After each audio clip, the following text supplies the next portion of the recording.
नाज़रीन जी, जम्मू कश्मीर लद्दाख देख रहे हैं आप। मैं हूं आपके साथ सदफ सैफी। खबरों की शुरुआत करते हैं। अनंतनाग में जुम्मे को कश्मीर के लिए पहली ऑटोमोबाइल रैक पहुंची। हरियाणा के मानेसर से रवाना हुई इस रैक में 116 नई कारें अनंतनाग मॉलशेड तक पहुंची हैं। रेलवे अफसरान ने बताया है कि इस सर्विस कारों को तेज और महफूज तरीके से वादी तक पहुंचाने का एक नया जरिया होगा। इससे अब ड्राइवर्स के जरिए जम्मू से सड़क के रास्ते से कार लाने की पुरानी रिवायत खत्म हो गई है। कारें अब सीधे फैक्ट्री से ग्राहकों तक पहुंचेंगी, जिससे खरीदार पहले चलाए जाने की फिक्र से आजाद होंगे। अनंतनाग माल गोदाम पहले ही सीमेंट, फौज स्टॉक और फलों की खैप वादी में पहुंचा चुका है। अब ऑटो मालगाड़ी से गाड़ियों की फराहमी भी मजबूत हो गई है।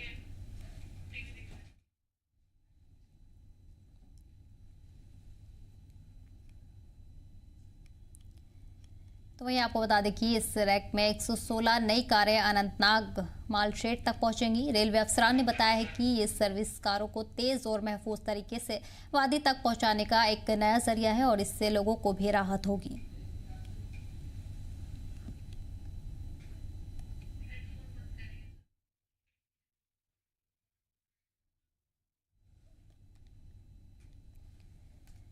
इस बीच आपको बता दें कि अनंतनाग में जुम्मे को कश्मीर के लिए पहली ऑटोमोबाइल रैक पहुंची है। हरियाणा के मानेसर से रवाना हुई इस रैक में 116 नई कारें अनंतनाग मालशेड तक पहुंची हैं। वहीं रेलवे अफसरान ने बताया है कि इस सर्विस कारों को तेज और महफूज तरीके से वादी तक पहुंचाने का एक नया जरिया होगा। इससे अब ड्राइवर्स के जरिए जम्मू से सड़क के रास्ते से कार लाने की पुरानी रिवायत खत्म हो गई है।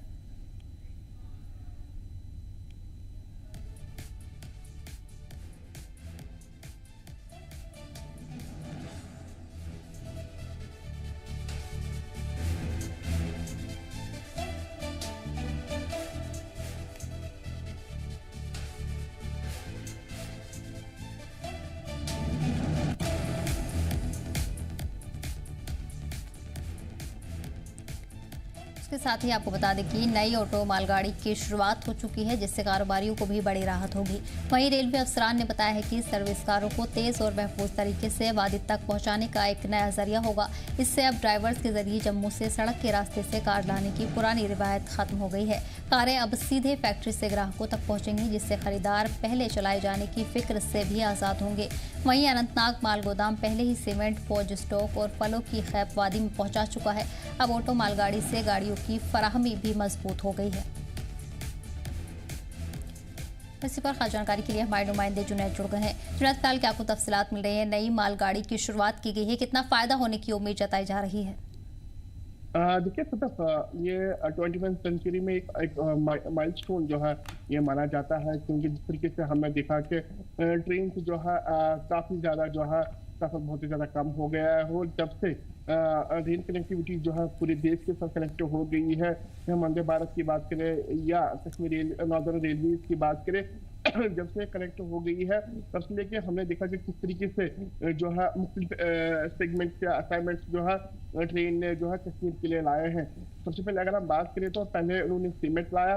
उस सीमेंट में भी हमने देखा कि सीमेंट की गाड़ियों को जो है बहुत सारी घंटों का या बहुत सारे दिनों का जो है नेशनल हाईवे पे वो फंसते थे, रुकते थे, क्योंकि कहीं कहीं जगहों पे जो है कटाव भी रहता था। मगर इसकी ट्रेन की वजह से जो है काफी ज्यादा सफर जो है ये आसान हो गया। और आज हमने देखा कि जिस तरीके से अब जो है मारुति की गाड़ियां जो है थ्रू ट्रेन भी आ गई, 116 व्हीकल जो है उसी ट्रेन में आई, तो इससे जो है सफर बहुत ही ज्यादा कम हुआ। ये डायरेक्ट मैन्युफैक्चरर टू कंज्यूमर ये काफी ज्यादा बड़ा फायदा है। इससे जो है गाड़ियों में भी थोड़ा सा गिरावट देखने को मिल सकता है। और सबसे बड़ा चीज टाइम जो है जो कंज्यूम होता था, जो व्हीकल्स जो है रोड पे फंसती थी, अब उसका सफर भी जो है खत्म हो गया, क्योंकि 2 दिन का यानी कि 10 दिन का सफर 2 दिन में जो है ट्रेन ने पूरा किया। एक बड़ा माइलस्टोन जो है वो कश्मीर घाटी के लिए जो है खास तौर पर अगर हम डेवलपमेंट की तरह बात करेंगे तो एक बड़ा माइलस्टोन जो है वो माना जाता है।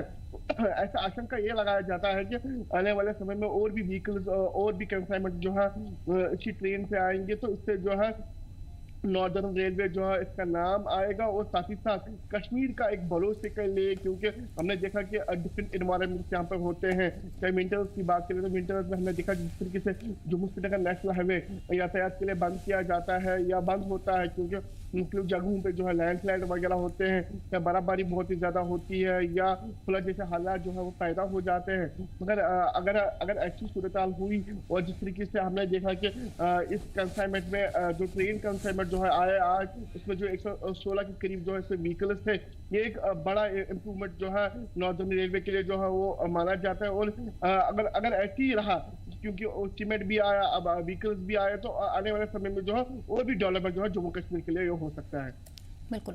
शायद इस खास कदम की शुरुआत आज से हो चुकी है, ऐसे में कितनी मालगाड़ियों को रवाना किया जाएगा, क्या कुछ टाइमिंग इसकी रखी जाएगी, वहीं कारोबारियों के लिए क्या कुछ एडवाइजरी रहेगी? देखिए, टाइमिंग के लिए कोई एक ऐसा प्रोविजन जो है वो नहीं रखा गया है। टाइमिंग कब हो सकती है, क्या हो सकती है, इसके लिए टाइमिंग का प्रोविजन जो है नहीं रखा गया है। मगर सबसे बड़ी चीज जिस तरह की कंसाइनमेंट जो है अब ट्रेन के जरिए जो है जम्मू कश्मीर में आ रही है, तो इसके लिए डेवलपमेंट की राह पे जो है इस टाइम जो है जम्मू कश्मीर में जो है वो चल रहा है। क्योंकि इस टाइम हमने देखा कि दोनों की सरकारी जो है उस टाइम चल रही है, सीएम सरकार की बात करें या एलजी एडमिनिस्ट्रेशन की बात करें, दोनों जो है इसी होड़ में लगे हुए हैं कि जम्मू कश्मीर जो है ज्यादा से ज्यादा डेवलप जो है वो होना चाहिए। और आज भी हमने देखा कि क्योंकि लगातार पहले सीमेंट का कंसाइनमेंट जो है वो आया, और मुझे जी बिल्कुल।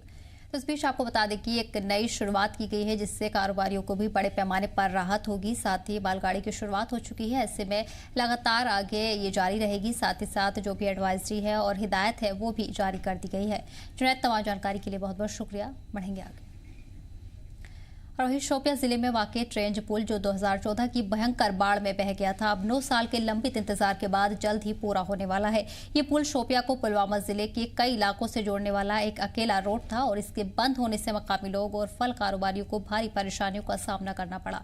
2016 में महबूबा मुफ्ती ने इस पुल का संगे बुनियाद रखा था और इसे जल्द पूरा करने का वादा किया था, लेकिन मुख्तलिफ रुकावटों की वजह से काम कई साल रुका रहा। 2 साल पहले 2023 में पुल का काम रोड एंड ब्रिज महकमे को सौंपा गया और महकमे ने दोबारा बनाना शुरू किया, जो अब आखिरी मरहले में है। तकरीबन 300 मीटर लंबे इस पुल का काम करीब 25 करोड़ रुपए की लागत से किया गया है।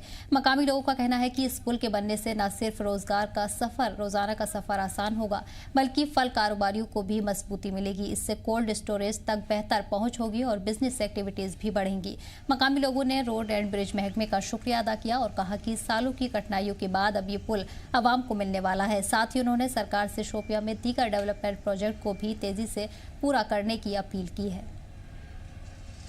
वो बहुत ज़्यादा फ़ायदेमंद साबित हो जाएगा, क्योंकि ऑलरेडी ये जो पुल है ये लिंक है लाशीपुरा, जहाँ पर हमको पता है कि वहाँ पर कोल्ड स्टोरेज है। जाम की वजह से, यानी कि जो लिंक रोड थे उन पर जाम लगता था तो बहुत टाइम ज़ाया होता था।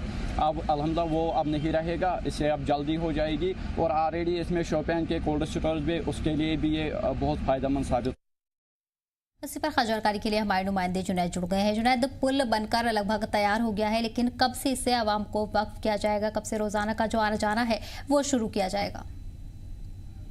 बिल्कुल, देखिए मैं सबसे पहले बता दूं कि ये 2014 में जो पहला पूरे वादी कश्मीर में आया, क्योंकि कई सारे जो है पुल बैठ चुके थे। उसमें ट्रेंड की जो है एक पुल था जो उसमें बैठ चुका था, लेकिन उसके बाद अगर कि 2016 में पीडीपी विकृति सूबा की महबूबा चीफ मिनिस्टर उस टाइम जिसकी उन्होंने जो इसकी संगोजाते रखी थी, लेकिन उसके बाद काम अगर जो है 1-2 साल चला, उसके बाद बराबर जो है काम 2023 तक जो है खब रहा इस पुल पे। तो 2023 में आरएनबी टेक ओवर किया, तो उसके बाद लगातार इस पे काम चल रहा था और आखिरकार हम देख पा रहे हैं कि आज जो है उस पे ये जो है मुकम्मल हो, उससे लोग डालने का काम जो है शुरू किया।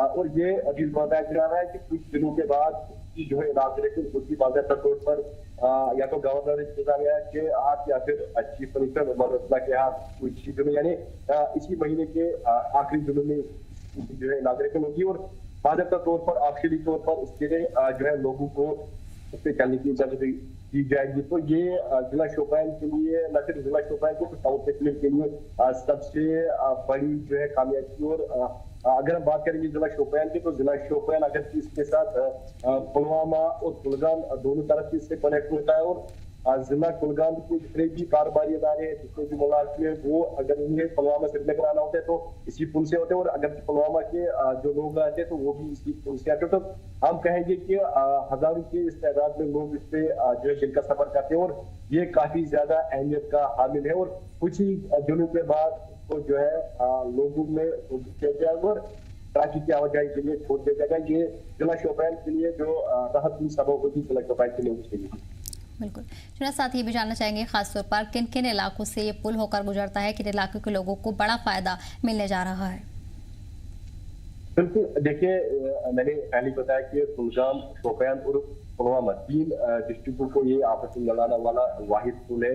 और अगर हम बात करेंगे जिला शोपियान को जिला शोपियान माना ही जाता है स्टेट मिनिस्टर के लिहाज से, और इस पे जो कोल्ड स्टोरेज लाशीपुरा पुलवामा में बने हुए तो वहां पे जो गाड़ियां लेके जाते तो इसी पुल से भी इसी से लेके जाएंगे। तो जाहिर सी बात है आज जो है रश सेब का सीजन है, तो आज जो है रश पड़ा रहता है सड़कों पे, चाहे कोल्ड स्टोरेज के लिहाज से चाहे सेब के लिहाज से। तो ये जो है बेहतर कनेक्टिविटी साबित हो सकती है इन जो है सेब मालिकान के लिए और इन सेब वाले इलाकों के लिए, चाहे पुलवामा, शोपियान या फिर कुलगाम में। और सभी खासकर जिला शोपियान के जो है पूरे डिस्ट्रिक्ट के लिए ये अब फायदेमंद साबित हो सकता है आने वाले दिनों में। बिल्कुल। फिलहाल आपको बता दें कि शोपिया का ये ट्रेंच पुल बनकर तैयार हो चुका है, जिससे लेकर मकामी लोगों ने भी खुशी जाहिर की है और जल्द से जल्द इस पर आना जाना भी शुरू होगा। जुनैद, तमाम जानकारी के लिए बहुत बहुत शुक्रिया। बढ़ेंगे आगे। और वहीं कैबिनेट मिनिस्टर सकीना इटू ने आज कुलगाम जिले के डीएचपुरा असेंबली हल्के के लंगखुल नदी मार्ग का दौरा किया, जहां हाल ही में आग लगने के हादसे से मुतासिर परिवारों की हिमायत करने के लिए पहुंची। इस दौरान सकीना इटू ने 5 मुतासिर परिवारों को कुल 2,40,000 रुपए के राहत चेक दिए ताकि वो अपने हुए नुकसान से उभर सकें। उन्होंने मुतासरीन को यकीन दिलाया है कि सरकार इस परेशानी के वक्त में मजबूती से उनके साथ खड़ी है। उन्होंने मुतल्लिका महकमे के अफसरान को भी हिदायत दी है कि मुतासरीन को बिना किसी देरी के मदद पहुँचाई जाए।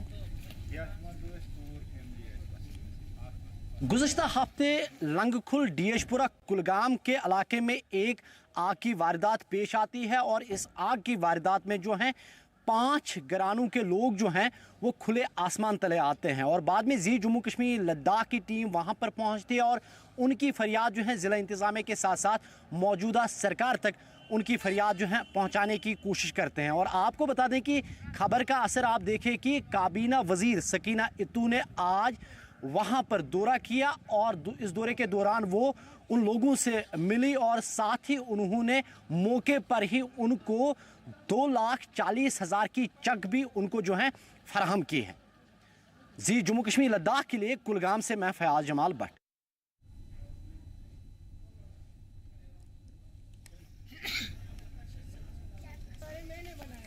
शोपिया के ब्लॉक किलर में contractors and MNREGA vendors selection में रियाज अहमद पॉल को सदर चुना गया। चुनाव में जोश के साथ मेंबरान ने मतदान किया। 304 वोटरों में से 221 ने अपने हक का इस्तेमाल किया। चुनाव की निगरानी president election officer Muzaffar Ahmad और उनकी टीम ने की। सदर पद के लिए 2 उम्मीदवार रियाज अहमद पॉल और अकीब मकबूल के बीच कड़ी टक्कर हुई। पाल को 124 वोट मिले जबकि मकबूल को 96 वोट मिले। पाल ने 28 वोटों से जीत हासिल की। बता दें कि ये इलेक्शन ठेकेदारों और वेंडर्स के लिए अहम माना जा रहा है क्योंकि नई क़यादत उनकी परेशानियों को इंतजामिया तक पहुंचाएगा और बेहतर कोऑर्डिनेशन करेगा। मेंबरान ने इलेक्शन अमल पर इत्मीनान का इजहार किया और उम्मीद जताई कि नए सदर उनकी परेशानियों को हल करेंगे। हॉर्टिकल्चर के मतलब या आप देखते हैं लासीपोरा में जैसे फ्रूट मंडी अगलोर में मुख्तलिफ अदारों में जो है एसोसिएशन बनती है। इसका एक मकसद होता है, मीडिया में भी एसोसिएशन बनती है। एसोसिएशन का मकसद ये होता है कि एक ही टेबल पे सब एक छत के नीचे सारे इकट्ठा होकर हम काम करें। 305 में पाल हुए हमें 221 में से 124 रियाज अहमद पाल ने लिए और अच्छे तरीके से रियाज अहमद पाल ने 28 वोट से कामयाबी हासिल की। इसके साथ साथ ये कैलर दूर उफ्ताज हारफलंग एरिया है, ये एक हमने पहले सेटअप शुरू किया। डिपार्टमेंट ऑफ रूरल डेवलपमेंट के ब्लॉक डेवलपमेंट तरफ से हमने ये शुरू किया। जम्मू कश्मीर में एक बार फिर मौसम बदल गया है। आज वादी के कई इलाकों के बारिश और पहाड़ की चोटियों पर बर्फबारी हुई है। महकमा मौसमियात के मुताबिक 4 से मौसम और खराब हो सकता है, जिसे देखते हुए किसानों ने धान और दीगर फसल की कटाई पर फिलहाल ब्रेक लगा दिया है। किसानों का कहना है कि बारिश की वजह से हमने फसल की कटाई रोक दी है। बारिश की वजह से फसलें भीग गई हैं। बेमौसम बारिश की वजह से फसल को नुकसान पहुंचने का भी खतरा है।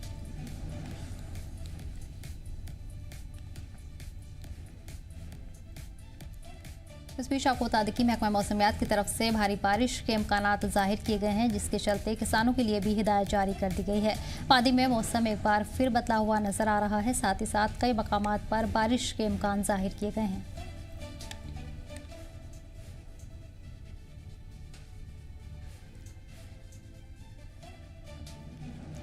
लेह जिले में आज क्लास 60 तक के स्कूल फिर से खुल गए हैं, जो कि 24 सितंबर से जारी एहतजाज की वजह से बंद थे। एहतजाज के बाद सिक्योरिटी के मद्देनजर स्कूलों और दीगर इंस्टीट्यूट को बंद कर दिया गया है।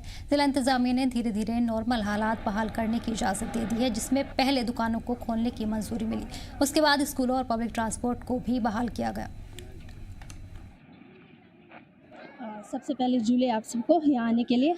जैसे कि आप सबको पता है कि बहुत दिनों से स्कूल बंद चल रहा था, तो बहुत दिनों के बाद आज स्कूल खुला है, तो बच्चे भी आए हैं। थोड़ा बहुत इंटरनेट का प्रॉब्लम था, जिनका नहीं था वो पहुँच गए हैं। खुशी की बात यह है कि बहुत अरसे के बाद स्कूल खुल गया आज, तो थोड़ा वो कंटिन्यू रहेगा, क्लास चलेगा। जिस तरह से लेह में जो स्कूल्स जो बंद थे, तो कल जिस तरह से डिस्ट्रिक्ट मजिस्ट्रेट लेह द्वारा एक ऑर्डर जारी किया, जहां पर ये कहा गया कि आज से जो स्कूल्स जो है 1st to 8th क्लास जो है वो खोली जाएगी, और साथ ही साथ पब्लिक ट्रांसपोर्ट भी जो है खोली जाएगी। आपको बताता चलो, जिस तरह लेह में जो प्रोटेस्ट हुए थे, उसके बाद जो सभी स्कूल्स और दुकानें जो बंद थी, तो धीरे धीरे दुकानें में जो डील के बाद धीरे धीरे जो डील देते हुए जो खोला गया, फिर उसके बाद दुकानें ऑल शॉप्स जो है 10 to 6 खोला गए। फिर कल जो डिस्ट्रिक्ट मजिस्ट्रेट लेह द्वारा एक ऑर्डर जारी किया, जहां पर जो क्लासेस जो स्कूल्स जो बंद थे काफ़ी दिनों से, वो भी उन्होंने कहा है कि 1st to 8th क्लास जो खोला जाएगा। और आपको बताता चलो, जिस तरह से हमने बच्चे और टीचर्स से उनकी व्यूज़ जाने, तो उनका ये कहना है कि क्लास 1st to 8th खोला गया है, तो वो उम्मीद करते हैं आने वाले दिनों में 9th onwards क्लासेस भी जो खोला जाएंगी, क्योंकि उनका कहना है कि जो आने वाले दिनों में जो बोर्ड्स उनके एग्जाम्स है, तो उनको लेकर वो यही उम्मीद कर रहे हैं कि आने वाले दिनों में 9th onwards जो क्लासेस भी जो है जल्दी खोला जाएगा। बने रहिए मीडिया जिन के लद्दाख के साथ, मैजिक मितले से। पुंछ जिले के मैडर के सगरा इलाके में ट्राइबल अफेयर्स डिपार्टमेंट और जिला इंतजामिया की ओर से एक रंगारंग ट्राइबल मेला मुनाकिद किया गया। इस मौके पर काबीना वजीर जावेद अहमद राना ने कहा कि तरक्की के रफ्तार के साथ साथ ट्राइबल समाज की पहचान, सकाफत और अक़दार का तहफ़्फ़ुज़ भी उतना ही ज़रूरी है। इस मेले में बड़ी तादाद में लोगों ने शिरकत की है। इस दौरान रिवायती खान पान, दवाओं के पौधे और सकाफत की झलक पेश की गई। वहीं इस मौके पर एक मुफ्त तिब्बी कैंप का भी इनेकाद किया गया।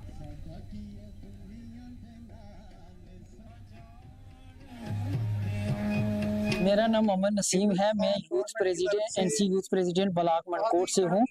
जैसे कि आज हमारे इस सागरा पंचायत के अंदर एक ट्राइबल मेला जो लगा है, तो इसके लिए मैं दिल खसूस आर्मी का हम शुक्रिया अदा करते हैं कि जिनकी वजह से इतना बहुत बड़ा प्रोग्राम होया। उसके साथ साथ मैं कैबिनेट मंत्री जनाब जावेद अहमद राना साहब का भी शुक्रिया अदा करता हूं कि उन्होंने ये जो कीमती टाइम निकाल के वो यहाँ आए। मैं यहाँ के डिस्ट्रिक्ट डेवलपमेंट कमिश्नर साहब का भी शुक्रगुजार हूँ। मैं यहाँ के एसडीएम साहब का भी शुक्रगुजार हूँ। मैं यहाँ के तहसीलदार और वीडियो साहब का भी शुक्रिया अदा करता हूँ। इंडियन आर्मी ने ऑपरेशन संदूर के बाद जो हुआ है, वो हमारे साथ बहुत अच्छा कॉपरेट उस टाइम ही उन्होंने किया है। वो आज भी जो भी प्रोग्राम होता है, चाहे वो हमारे ईद का दिन हो गया है या ईद मिलादुन नबी का दिन हो गया है या कोई भी अच्छा प्रोग्राम है, तो वो इंडियन आर्मी हमें बुलाती रहती है। और इंडियन आर्मी हमारे साथ हमेशा, या इंडियन बल्लोई जो आर्मी बटालियन है, इन्होंने हमेशा हमारे साथ कॉपरेट किया और इन्होंने हमेशा हमें बुलाया है और हमेशा हमारा साथ दिया है। मैं आर्मी का तहे दिल से शुक्रगुजार हूँ। ब्लॉक मनकोट और विलेज सागरा, इसमें आज बहुत बड़ा मेला जो है वो ट्राइबल मेला रखा गया है, जिसमें डिस्ट्रिक्ट एडमिनिस्ट्रेशन ने रखा है। और इसमें मैं आपको बताऊं कि इसमें बहुत सारी जो है ट्राइबल्स की जो स्कीम्स है वो बताई गई हैं। और यहाँ पे ये बड़े फख्र की बात है मेंढर के लोगों के लिए और खासकर बॉर्डर के लोगों के लिए, क्योंकि यहाँ ये तारीख में पहला मेला है जो इतनी बड़ी तादाद में यहाँ हुआ है। इसमें सारी डिस्ट्रिक्ट एडमिनिस्ट्रेशन यहाँ पे मौजूद है, यहाँ की इंडियन आर्मी यहाँ पे मौजूद है। और यहाँ पे मैं आपको बताऊं कि ट्राइबल डिपार्टमेंट ने और ऑनरेबल कैबिनेट मिनिस्टर साहब ने यहाँ पे एक एम्बुलेंस जो है वो 1 करोड़ की एम्बुलेंस है जो इन लोगों के लिए प्रोवाइड की है। और मैं इस पे डिस्ट्रिक्ट एडमिनिस्ट्रेशन का, बिलखसूस इंडियन आर्मी का और ऑनरेबल जनाब कैबिनेट मिनिस्टर साहब का तहे दिल से शुक्रगुजार हूँ। पिता पीर पंजाल में हमने पहली बार ये ट्राइबल मेला यहाँ किया है और आपकी जानकारी के लिए और अवाम नास की जानकारी के लिए एक इंटरनेशनल ट्राइबल फेस्टिवल हम इंशाल्लाह अनकरीब यहाँ मनाने जा रहे हैं, जिसमें देश भर से ट्राइबल लोगों की शमूलियत होगी और मुख्तलिफ किस्म की, जैसे आपने आज देखा है कि यहाँ कबूतरबाजी हुई है, दूसरे टैलेंट जो है यहाँ दिखाए गए हैं। इसी तरीके से जो ट्राइबल के लोगों के जो कस्टम्स हैं, कल्चर्स हैं, इस तरीके के जो अपने फोक सॉन्ग्स हैं, गीत हैं, ये सब चीज़ जो है हम उसमें शामिल करेंगे। ट्राइबल मेला था यहाँ पे रखा गया सागरा ग्राउंड में। जो सबसे पहले तो इंडियन आर्मी का बहुत बड़ा ताउन होता है हर जगह, हर एक जो भी यहाँ पे कोई फंक्शन हो या किसी किस्म का कोई भी मेला हो ऑर्गेनाइज कराने में बहुत बड़ा ताउन होता है इंडियन आर्मी का। उनका हम बहुत बहुत शुक्रगुजार हैं इंडियन आर्मी का। और दूसरा, हमारे यहाँ पे कैबिनेट मिनिस्टर जनाब जावेद अहमद राना साहब आए हुए थे, ट्राइबल मेला के चीफ गेस्ट थे वो, और डीसी साहब हमारे जो डिस्ट्रिक्ट पुंछ के हैं वो भी थे। और ये एक अवेयरनेस लोगों के लिए, एक सभी डिपार्टमेंट यहाँ पे बुलाए हुए थे, जैसे मेडिकल डिपार्टमेंट हो, ऑल ओवर जितने भी डिपार्टमेंट थे, आंगनबाड़ी डिपार्टमेंट, सभी डिपार्टमेंट को यहाँ पे इन्वाइट किया हुआ था और लोगों को अवेयर किया गया हर एक चीज़, हर एक फैसिलिटीज़ के बारे में। और हमारे जो कैबिनेट मिनिस्टर हैं उन्होंने भी हर एक चीज़ जो उन्होंने फंड यहाँ पे दिए हैं और जो यहाँ के एरिया में जितनी डेवलपमेंट करवाई है वो उन्होंने बताई, और जितना वो करवाना चाहते हैं उस बारे में भी उन्होंने कहा।